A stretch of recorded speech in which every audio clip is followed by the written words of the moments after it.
All India Radio presents Morning News.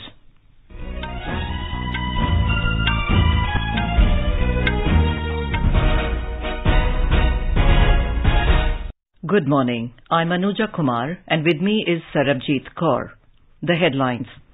Counting of votes for assembly elections in Uttar Pradesh, Uttarakhand, Punjab, Goa and Manipur to be taken up tomorrow. All Indian students safely evacuated from Ukrainian city of Sumy. Prime Minister Narendra Modi speaks to his Netherlands counterpart on phone and discusses current situation in Ukraine. India to resume regular international flights from 27th of March. India, Bangladesh and Nepal finalize MOU for implementation of BBIN Motor Vehicles Agreement. Ladakh School Education Department gets CBSE affiliation. India's COVID vaccination coverage crosses 179 crore 31 lakh mark. Reversing its earlier stand, WHO recommends booster dose against coronavirus. And Indian shuttlers PV Sindhu, Kidambi Shrikant, Saina Nehwal and Lakshya Sen storm into second round of German Open Badminton in Berlin.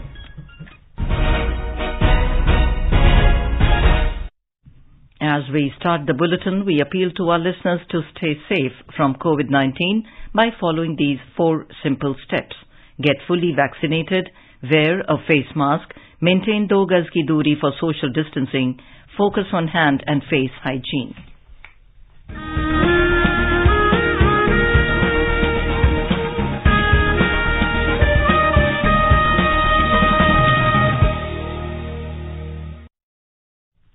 As our nation celebrates the 75th year of independence, a series of events are being organized by the government as a part of Azadi Ka Amrit Mahotsav.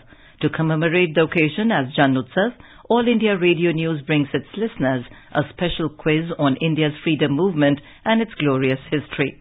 The quiz is conducted every Monday and Tuesday in the morning news since 16th of August last year and will continue till 15th August this year. India Post has joined hands as the logistics partner with All India Radio News for the Amrit Mahotsav quiz. Recalling our yesterday's question, name the first woman satyagrahi to be court arrested in Nagpur and was jailed twice for her involvement in protests against British rule in 1923 and 1942.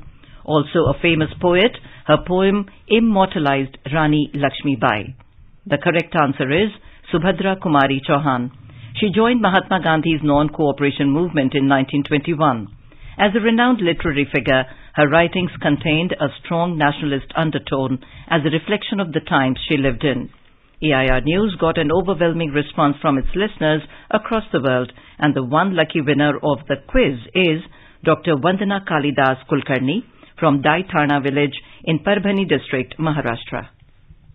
I, Dr. Vandana Kalidas Kulkarni, first of all, am very thankful to All India Radio, who gives us very nice information about India's culture, great legends and history. I and my husband, Dr. Kalidas, are very regular listeners of AIR. On auspicious occasion of International Women's Day, the question was about the great woman Subhadra Kumari Chauhan, who was first women satyagrahi and great poet. Her evocative nationalist poem Jhansi Ki Rani is widely regarded as one of the most recited poems in Hindi literature. Khoob ladi mardani wo to Jhansi wali Rani thi. We always try to give answers for the questions asked by All India Radio on regards of India. The next question of Amrit Mahotsav quiz will be shared with the listeners on Monday, the 14th of March. Celebrate 75 years of India's independence by participating in Amrit Mahotsav quiz with AIR News. And now the news in detail. Counting of votes for assembly elections in Uttar Pradesh, Uttarakhand, Punjab, Goa and Manipur will be taken up tomorrow.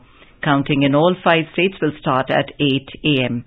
The Election Commission will start releasing the trends on its website and its app from 8 a.m. onwards. In Uttar Pradesh, assembly elections for 403 seats were held in 7 phases from 10th of February to 7th of March. Most of the exit polls have predicted that the ruling BJP will retain power in the state with a comfortable majority. In Uttarakhand, elections for 70-member assembly were held in a single phase on 14th of February. The state has recorded a voter turnout of 62.5% this time. The main contest is between ruling BJP and opposition Congress. Various exit polls have predicted neck-and-neck battle between BJP and Congress. Polling for Punjab Assembly elections was held to be in a single phase on 20th of February. The state witnessed a multi-cornered contest between the ruling Congress, Aam Aadmi Party, SAD-BSP Alliance, BJP-PLC Alliance and Sanyukt Samaj Morcha Party.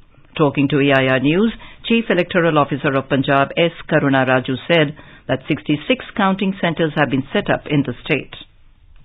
117 assembly constituency से सभी जगह counting शुरू होगी। सभी जगह सुरक्षा इंतजाम किया गया है। कमीशन की गाइडलाइंस है कि मीडिया सेंटर्स बना हुआ है और जितना भी काउंटिंग होती है राउंड वाइज डिटेल्स हमारे एक एनकोर एप्लीकेशन है उसमें हम भरना है। उसमें भरने के बाद फिर एंटायर वेबसाइट्स में आ जाएगा हमारे इलेक्शन कमीशन का भी और हमारे सीईओ दफ्तर में और वाटर हेल्पलाइन में भी अवेलेबल रहेगा। हर जगह 8 बजे शुरू होगा क्योंकि तैयारियां पूरे कंप्लीट हो गया और सुरक्षा पुख्ता इंतजाम है। देखो टोटल 117 असेंबली कॉन्स्टिट्यूंसी में हर एक असेंबली के लिए तो काउंटिंग होगी और लोकेशंस हमारा 66 लोकेशंस है। सवेरे 8 बजे से जैसे शुरू हो जाएंगे काउंटिंग करना फिर उस समय से राउंड वार ये गिनती होगा।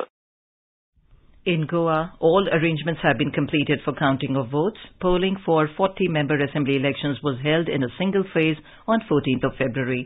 Goa Chief Electoral Officer Kunal told AIR News that the counting will start at 8 a.m. and the results are expected to be declared by 11 a.m. Goa में कुल मिला के 40 विधानसभा क्षेत्र हैं जो कि 2 जिलों में विभाजित हैं। दोनों जिलों में एक सेंटर बनाया है। जो उत्तरी जिला है उसमें 19 विधानसभा क्षेत्र हैं और जो दक्षिणी जिला है उसमें 21 विधानसभा क्षेत्र हैं। तो सभी विधानसभा क्षेत्रों में एक साथ 8 बजे मतगणना शुरू होगी और हमारा प्लान है कि 3.5 से 4 घंटे में पूरा का पूरा समाप्त हो जाए। इसमें सबसे पहले हम सर्विस वोटर्स का वोट जो कि ETPBS के द्वारा आता है उसको शुरू करेंगे। उसके बाद से जो एब्सेंटी वोटर इस बार माननीय चुनाव आयोग ने एक नई पहल ली थी दिव्यांग मतदाताओं और बुजुर्ग मतदाताओं के लिए उसकी मतगणना होगी। फिर जो हमारे पोलिंग ड्यूटी के स्टाफ होते हैं उनकी मतगणना होगी और उसी के पैरेलल आधे घंटे बाद 8:30 बजे से ईवीएम की मतगणना शुरू होगी और हमारा अनुमान है 11:30 से 12 बजे तक हम पूरे गोवा का चुनाव परिणाम बता देंगे। मतदान केंद्रों पे सुरक्षा के पुख्ता इंतजाम किए हुए हैं। धारा 144 भी हमने लगा रखी है और वहाँ पे जैसा आपको पता होगा 3 tier सिक्योरिटी सिस्टम होती है और हमने पर्याप्त बैठने की व्यवस्था भी की है। In Manipur, all arrangements have been made for tomorrow's counting, which will start at 8 a.m. The main contest in the state is between the ruling BJP and Congress.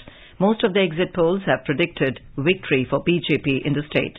We also spoke to Chief Electoral Officer of Manipur, Rajesh Agarwal, about the counting. Manipur में वोटों की गिनती 8 बजे सुबह शुरू होगी। Postal ballot से ये शुरुआत और 8:30 बजे से ईवीएम्स की काउंटिंग शुरू होगी। टोटल 41 काउंटिंग सेंटर्स में वोटों की गिनती की जाएगी। इसलिए 41 असेंबली कॉन्स्टिट्यूएंसीज का रिजल्ट हम लोग को अंदाज है दोपहर में 1 बजे तक आ जाएगा और बाकी 19 असेंबली कॉन्स्टिट्यूएंसीज का रिजल्ट शाम को 6 बजे तक आ पाएगा। सभी उम्मीदवार अपने काउंटिंग एजेंट वगैरह को नियुक्त करेंगे जो कि हर टेबल पे उनके काउंटिंग एजेंट रहेंगे जो कि काउंटिंग को देख पाएंगे। उम्मीदवार और उनके इलेक्शन एजेंट काउंटिंग प्रीमिसेस में आ सकते हैं और एक बार जो भी उम्मीदवार सिलेक्ट होता है विन करता है वो अपने 2 रिप्रेजेंटेटिव के साथ आकर रिटर्निंग सर्टिफिकेट ले सकता है। विक्ट्री प्रोसेशन वगैरह पे अभी कोविड के कारण इलेक्शन कमीशन ने बैन रखा है और मेरा अनुरोध होगा सभी उम्मीदवारों से पॉलिटिकल पार्टी से विक्ट्री प्रोसेशन वगैरह को न निकालें।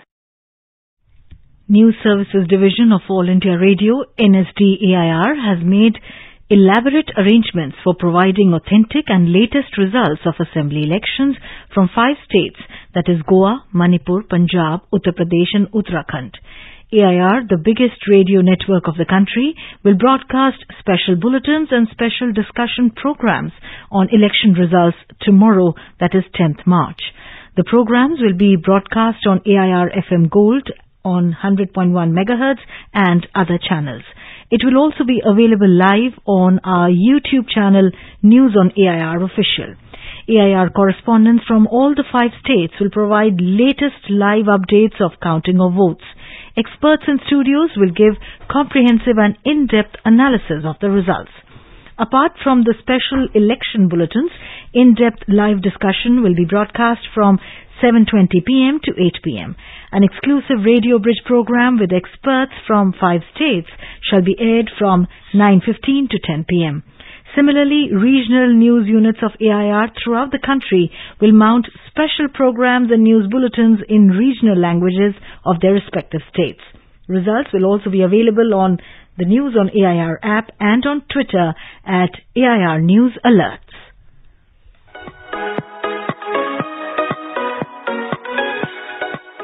Janadesh 2022. Results of assembly elections in Goa, Manipur, Punjab, Uttar Pradesh and Uttarakhand, along with by-election for Majuli Assembly seat in Assam. On Thursday, 10th of March 2022. Stay tuned for result updates every hour from 8 a.m. onwards. Special bilingual discussion and analysis program from 7:20 p.m. to 8 p.m. Special Radio Bridge program connecting pole-bound states between 9:15 p.m. to 10 p.m. Tune into FM Gold, Rajdhani Channel and the national network of All India Radio.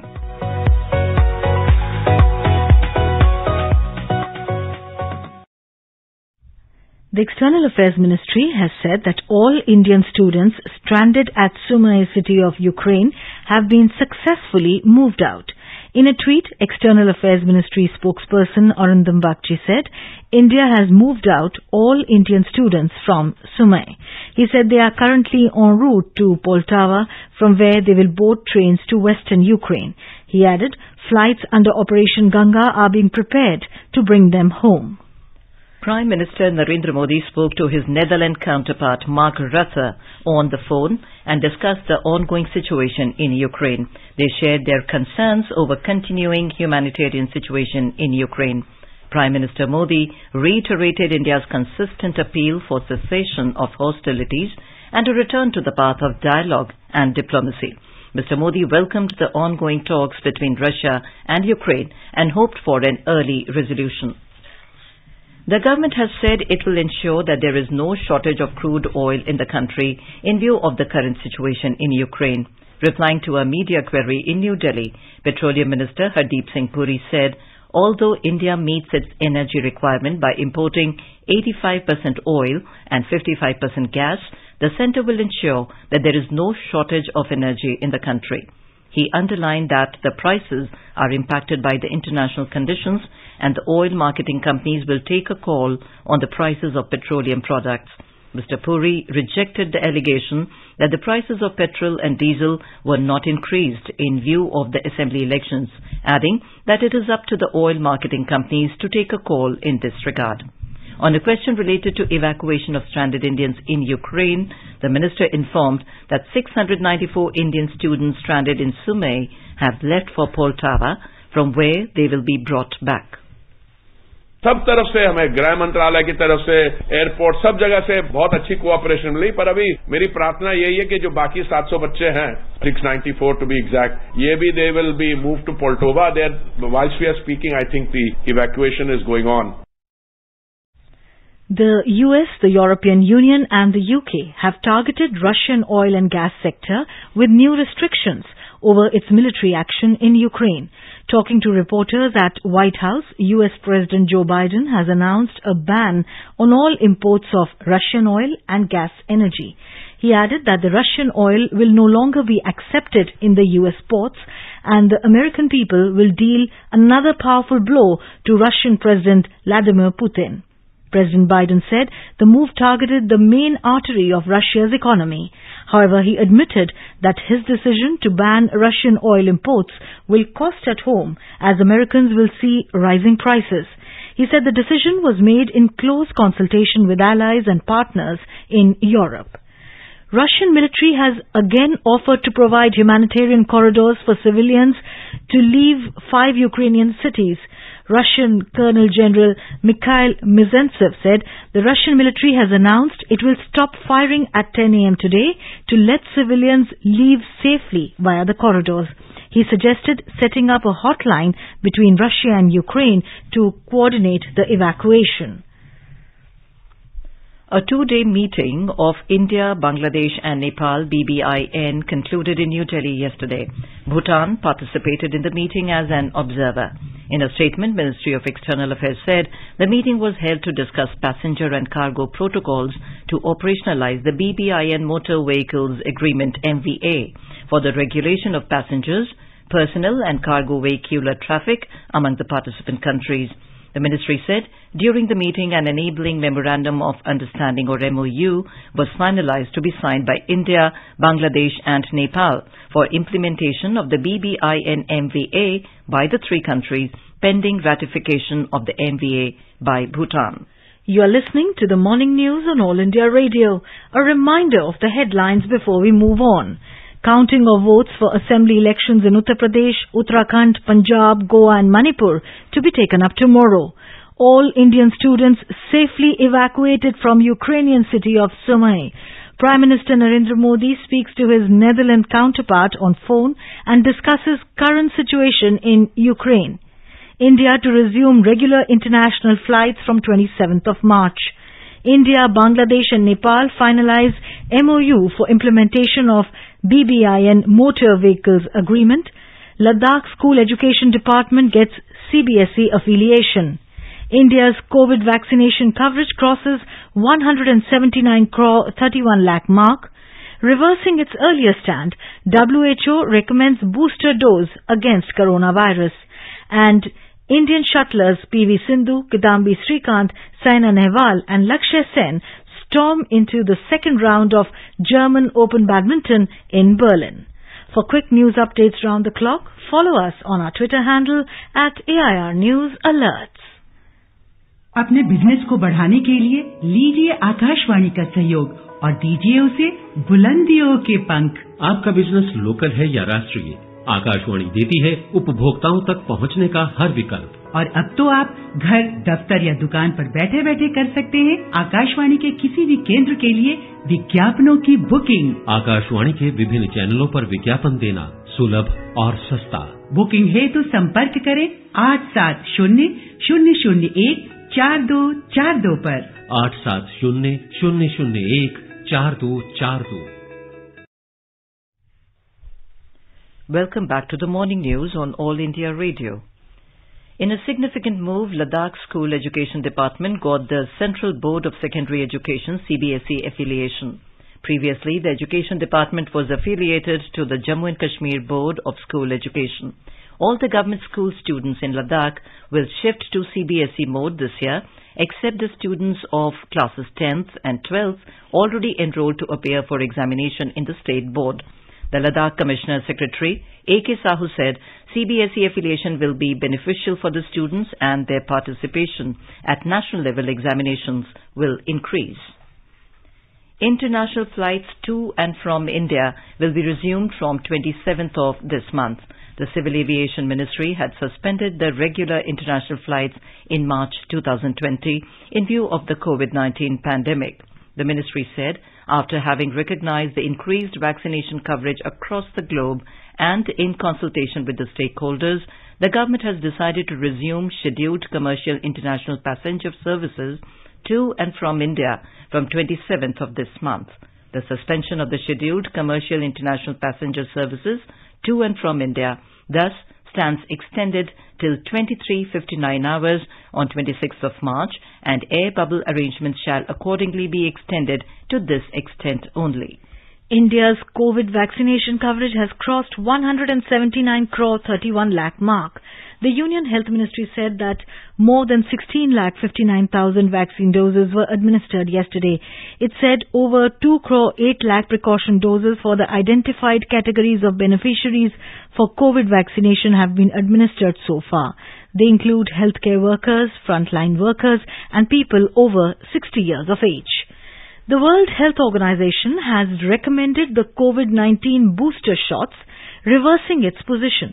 In a statement, WHO said its expert group concluded that immunization with authorized COVID-19 vaccines provides high levels of protection against severe disease and death amid the continuing spread of the highly contagious Omicron variant.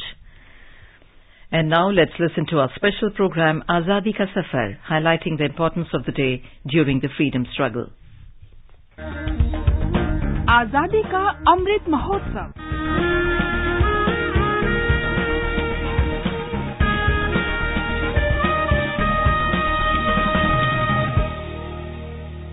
Azadi Ka Safar with AIR News. Birth of a nation. India's glorious freedom struggle is one of the greatest struggles the modern world has ever witnessed. AIR News brings you a glimpse of the struggle every day. Chillo kotoro jerno api jajo bapu. In today's episode, we remember freedom fighter and social reformer Jhaved Chand Kalidas Meghani, who died on 9th March in 1947. Referred to as Rashtriya Shair or Poet of the People by Mahatma Gandhi, Meghani was also praised by Sardar Vallabhbhai Patel, who used to say that his was a voice full of courage. Sagar pinara anjali nav dhol jo bapu. Meghani, who called himself Pahad Nu Balak, the son of the mountains, was born on August 29, 1896, on the outskirts of a town called Chotila, in what was then known as the Kathiawar Agency. A pioneering folklorist, Jhaved Chand used Gujarati folklores to rouse the masses against the might of the British Empire, while also silently saving the dying voices of the country's folk traditions. अणखोट विश्वासे वह्यु जीवन तमारू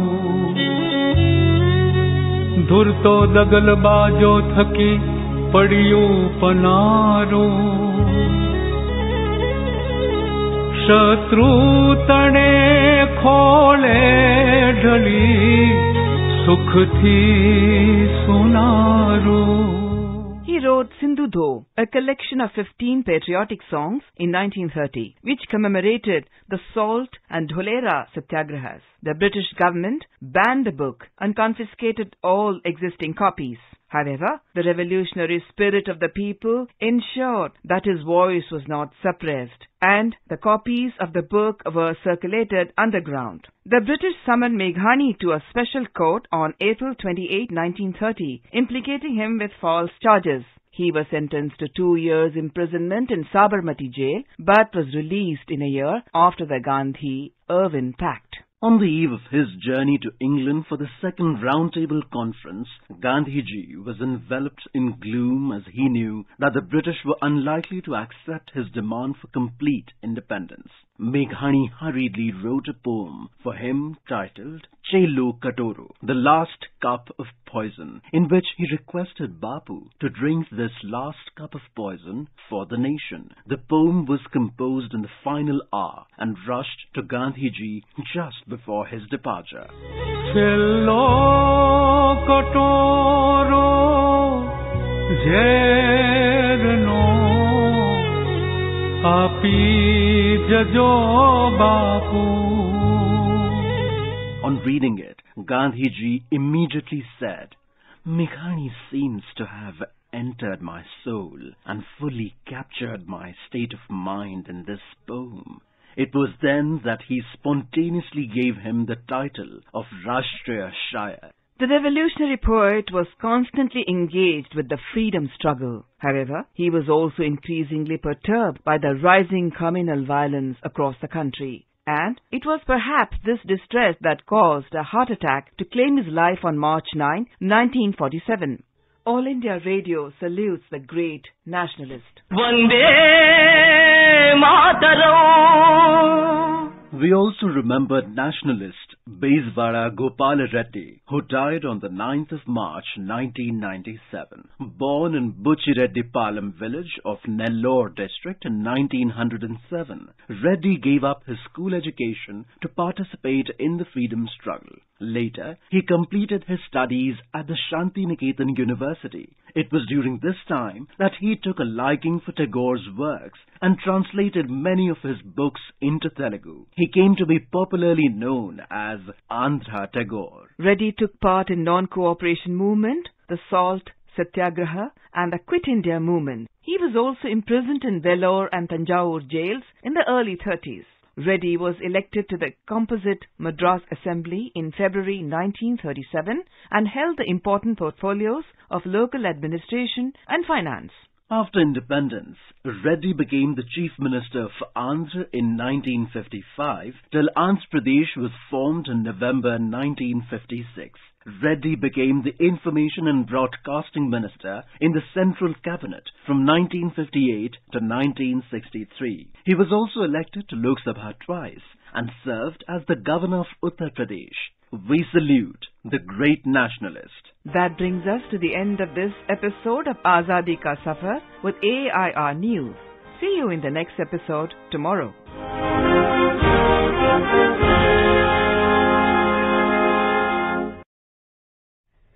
Top Indian shuttlers PV Sindhu, Kidambi Srikanth, Saina Nehwal and Lakshya Sen stormed into the second round of the ongoing German Open in Berlin yesterday. In women's singles, PV Sindhu defeated Thailand's Busanan Ongbangsangfang in straight games, while Saina Nehwal beat Spain's Clara Azurmendi. In men's singles, Kidambi Srikanth defeated France's Bryce Levres, while Lakshya Sen beat Thailand's Kanthphon Wongchon in straight games.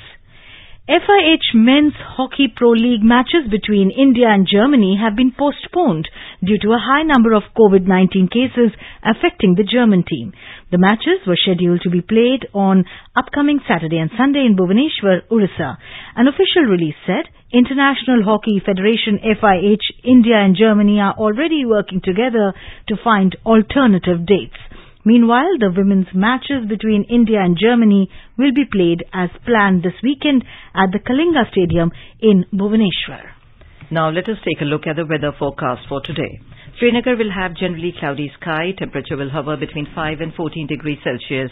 Jammu will have mainly clear sky, becoming partly cloudy towards afternoon or evening. Minimum temperature was 13 degrees Celsius, while the maximum will be around 27 degrees. Leh is likely to have partly cloudy sky. The minimum and maximum temperature will hover between -7 and 5 degrees Celsius. Gilgit will have partly cloudy sky. Muzaffarabad will have generally cloudy sky with light rain. National capital Delhi is likely to have partly cloudy sky. Mumbai will have partly cloudy sky with 1 or 2 spells of rain or thunder showers. Chennai is likely to have partly cloudy sky, and Bengaluru will have fog or mist in the morning and mainly clear sky later. And now an overview of today's newspapers. After harrowing 2 weeks of the ongoing crisis in Ukraine, a headline in The Hindu says, Ukraine drops pitch for NATO as Zelensky is open to compromise on breakaway regions. The paper adds, Zelensky asks Modi to help end conflict. Last major Indian group exits Ukrainian city heading home, notes the Indian Express. After 2 years, international flights resume on 27th of March, writes the Hindustan Times. Rupee gets RBI lifeline. Stocks back in green, reports the Economic Times. The Times of India says, to reduce pollution, diesel sets older than 15 years likely to be scrapped in Delhi NCR. A story in The Pioneer highlights the alarming impact of COVID-19 on mental function under the headline, COVID shrinks brain, triggers memory loss. And finally, a headline in the Economic Times writes, no gold rush, orders cancelled, weddings deferred as prices pinch. Families mostly in South India are postponing marriages by 2 months on hope gold prices may fall once Ukraine crisis ends. And now, before we end the bulletin, the headlines once again. Counting of votes for assembly elections in Uttar Pradesh, Uttarakhand, Punjab, Goa and Manipur to be taken up tomorrow. All Indian students safely evacuated from Ukrainian city of Sumy. Prime Minister Narendra Modi speaks to his Netherlands counterpart on phone and discusses current situation in Ukraine. India to resume regular international flights from 27th of March. India, Bangladesh and Nepal finalize MOU for implementation of BBIN motor vehicles agreement. Ladakh School Education Department gets CBSE affiliation. India's COVID vaccination coverage crosses 179 crore 31 lakh mark. Reversing its earlier stand, WHO recommends booster dose against coronavirus. And Indian shuttlers PV Sindhu, Kidambi Srikanth, Saina Nehwal and Lakshya Sen storm into second round of Japan Open Badminton in Berlin. And with that, we end the morning news. Have a nice day.